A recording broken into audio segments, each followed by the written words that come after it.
और आंजनेय स्वामी पर्वत पर बैठकर जय श्री राम, जय श्री राम। इसी बीच आंजनेय स्वामी को एक विचार आता है। आंजनेय स्वामी अपनी आंखें खोलते हैं और ऐसा सोचते हैं, और कुछ ही दिनों में रामनवमी का त्योहार आ जाएगा। स्वामी का जन्म नवमी के दिन हुआ था और स्वामी का विवाह भी उसी दिन हुआ था।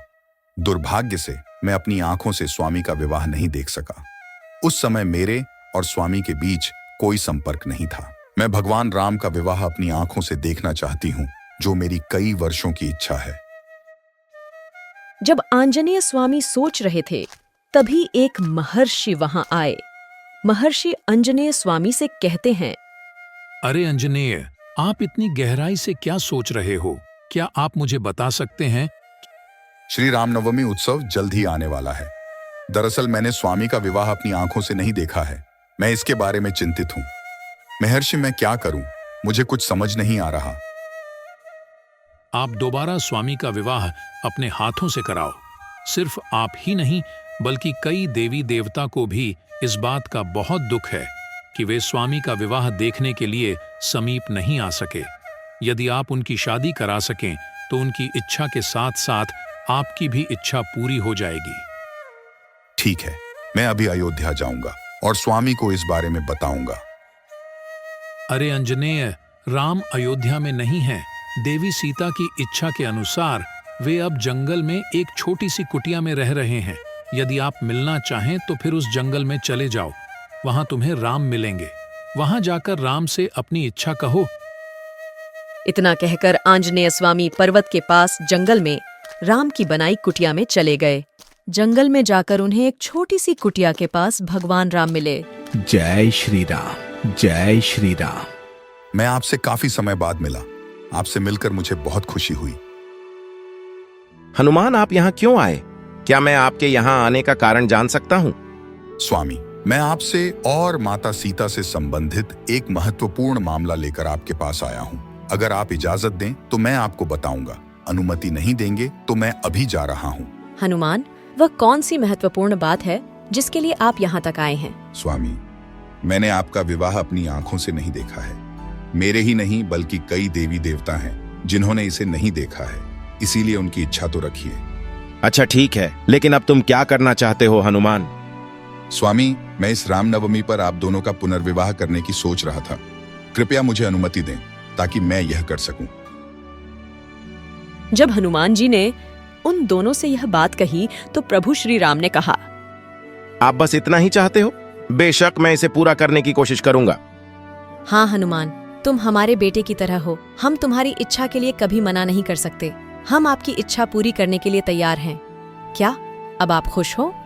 हाँ श्री तम्मा, मैं निश्चित रूप से खुश हूँ। मैं सभी देवी देवताओं के पास जाऊंगा और सभी को आमंत्रित करूंगा। जब श्री राम और सीता देवी विवाह के लिए सहमत हुए तो अंजनेय बहुत खुश हुए। इसलिए आंजनेय स्वामी सोचते हैं कि सभी देवताओं को आमंत्रित किया जाना चाहिए। वह योजना के अनुसार देवताओं को आमंत्रित करने के लिए निकल पड़ता है। जब आंजनेय स्वामी बादलों में उड़ रहे थे तब नारद वहां प्रकट हुए। नारायण नारायण नारायण नारायण। प्रणाम मुनिवर्य, मैं आपको ढूंढ रहा हूँ। तो फिर क्या तुम मुझे ढूंढ रहे हो? क्या मेरे साथ कोई खास काम है? इस रामनवमी पर मैं भगवान राम और सीता का पुनर्विवाह करने की सोच रहा था। मैं आपको इसके लिए आमंत्रित करने के लिए यहाँ आया हूँ। आपसे मिलकर अच्छा लगा। आप उस शुभ दिन अवश्य उपस्थित हों और उन्हें आशीर्वाद दें। यह क्या है अंजनेय? क्या आप जो कह रहे हैं वह सच है? क्या राम का विवाह फिर से हो रहा है? त्रेता युग में किसी समय जब दशरथ के घर का विवाह समारोह हो रहा था, मैं उस विवाह में गया था। एक साधारण व्यक्ति के रूप में, लोगों के बीच एक सामान्य व्यक्ति होने के नाते मैंने उनका विवाह देखा। यह बहुत सुकून देने वाली बात है कि इतने सालों के बाद किस्मत फिर से वापस आ रही है। मैं उस विवाह में जरूर आऊंगा। मैं बहुत उत्साहित हूँ। इसलिए आंजनेय स्वामी नारद को शादी में आमंत्रित करते हैं और वहां से कैलाश चले जाते हैं। कैलासा में गणेश और कार्तिकेय एक गेंद से खेल रहे हैं। वो हो, हे आंजनेय स्वामी, आपको नमस्कार। आपके आने का कारण क्या है स्वामी? मैं महादेव को बताऊंगा कि मेरे आने का कारण क्या है। तुम भी अंदर आ जाओ, तुम्हें पता चल जाएगा कि मैं यहाँ क्यों आया हूँ।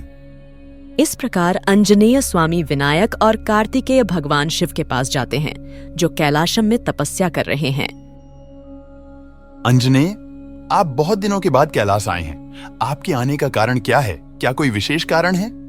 स्वामी रामनवमी आ रही है, इसलिए मैं भगवान राम और सीता माँ की दोबारा शादी के बारे में सोच रहा था। ये शादी मैंने तय की है, जिसके लिए मैं आपके परिवार को निमंत्रण देने आया हूँ। आपका परिवार को जरूर आना चाहिए, ठीक है? अरे हाँ, क्या सीताराम का विवाह होने वाला है?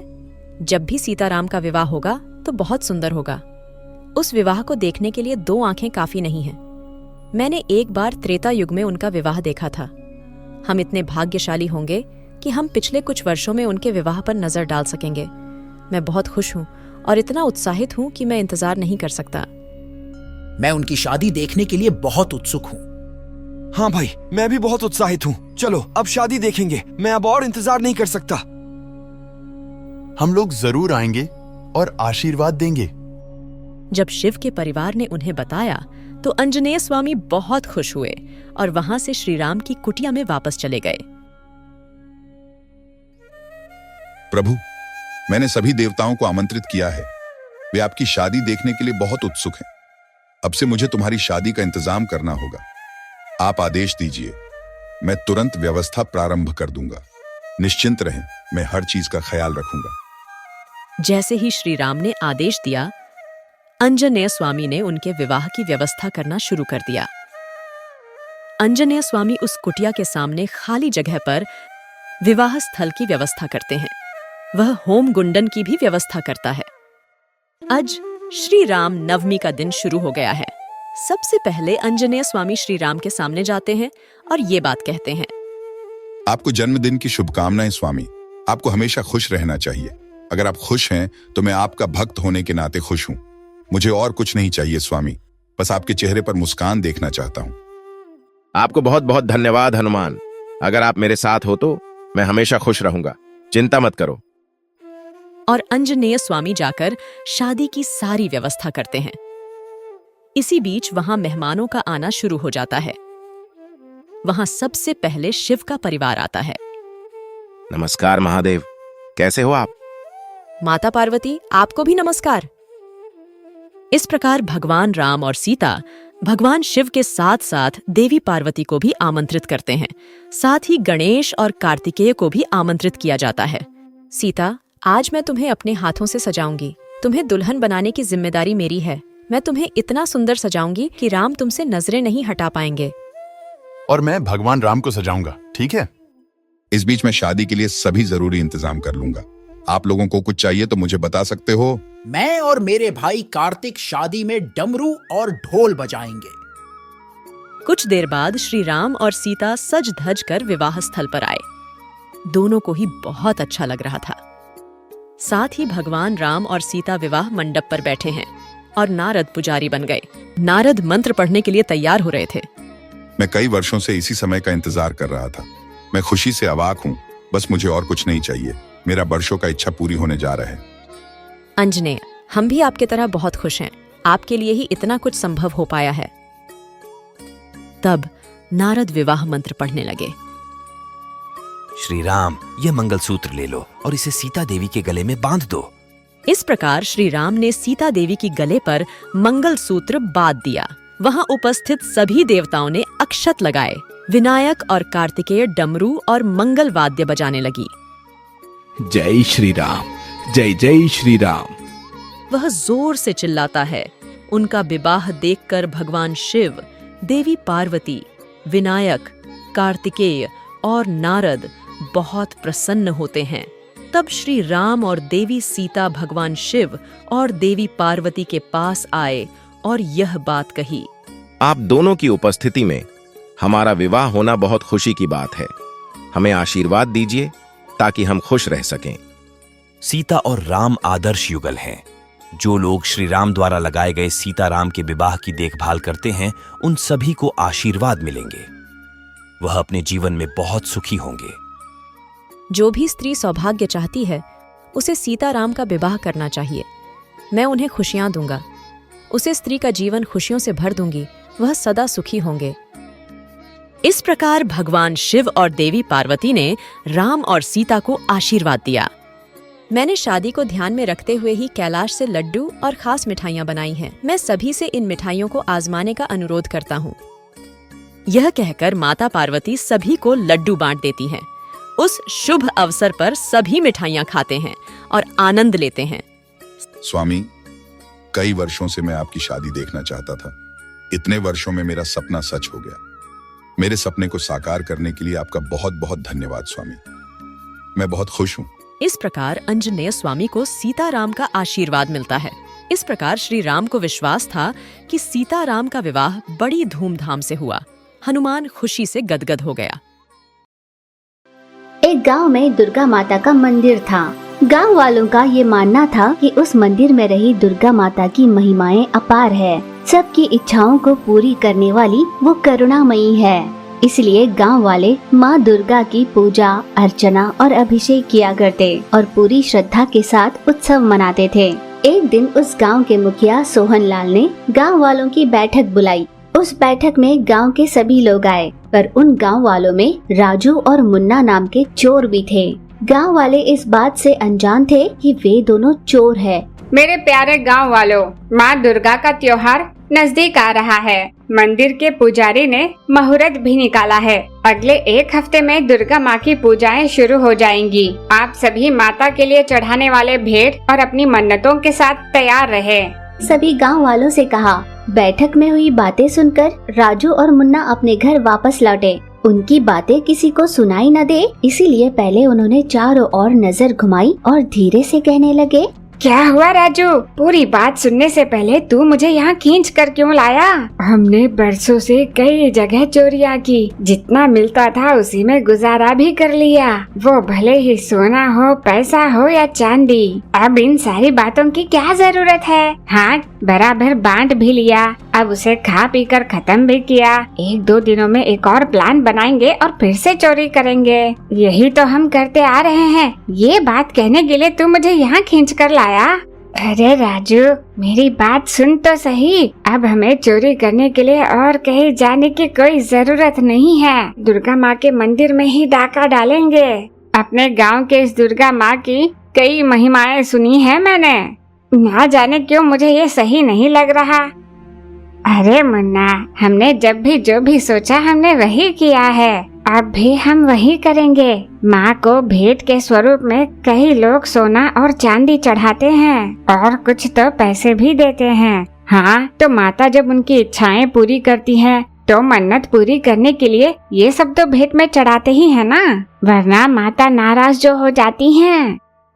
अरे मुन्ना, मैं दुर्गा माँ के क्रोध के बारे में नहीं, हमारा जो लाभ होगा उसके बारे में कह रहा हूँ। मैं कह रहा हूँ कि हम पहले से ही इस बात का पता लगा लेते हैं कि किस किस ने अपने भेंट को कहाँ कहाँ रखा है। हम धीरे से वहाँ जाएंगे और उन सारी चीजों को चुरा कर इस गांव से बहुत दूर चले जाएंगे।